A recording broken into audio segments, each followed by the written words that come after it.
તો જામનગરમાં ભારે વરસાદથી નદી નાળા છલકાયા છે। વરસાદ બંધ થયા પણ રણજીત સાગર ડેમની જળસપાટી ઘટી છે। રણજીત સાગર ડેમની જળસપાટીમાં થોડો ઘટાડો નોંધાયો છે કારણ કે વરસાદે વિરામ લીધો છે, જેને લઈને રણજીત સાગર ડેમની જળસપાટીમાં થોડું નિયંત્રણ ઉપર આવી છે કારણ કે નદી નાળા તો છલકાયા હતા, પરંતુ જે રીતે અવિરત વરસાદ હતો ઉપરવાસમાં પણ વરસાદે વિરામ લીધો છે, જેને લઈને રણજીત સાગર ડેમ છે તેની સપાટી ભયજનકથી નીચે આવી છે। ભારે વરસાદથી નદી નાળા છલકાયા હતા, પરંતુ હવે જળ સપાટીમાં ઘટાડો થઈ રહ્યો છે। અંડરપાસમાંથી જે કોઝવે પરથી પાણી ફરી વળ્યા હતા તે પણ ઘટી રહ્યા છે। રણજીત સાગર ડેમના દ્રશ્યો છે। વરસાદ બંધ થતા જળ સપાટીમાં ધીમે ધીમે ઘટાડો નોંધાઈ રહ્યો છે।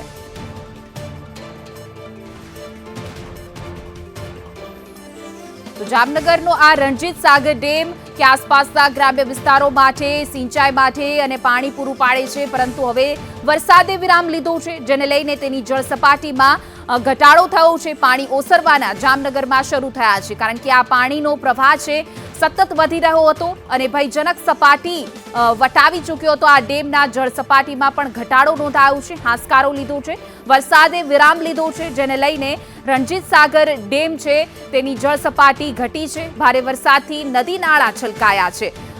રણજીત સાગર ડેમના આ દ્રશ્યો અમે તમને બતાવી રહ્યા છીએ કારણ કે સામાન્ય રીતે જળ સપાટી છે તે ઘટી રહી છે અને જનજીવન છે તે પૂર્વવત થયું છે। જામનગરમાં જે રીતે અવિરત વરસાદ અને ગ્રામ્ય વિસ્તારમાં ઉપરવાસમાં વરસાદ વરસ્યો તેને લઈને રણજીત સાગર ડેમની જળ સપાટીમાં સતત વધારો થઈ રહ્યો હતો, પરંતુ હાલ વરસાદે વિરામ લેતા જળ સપાટી ઘટી છે।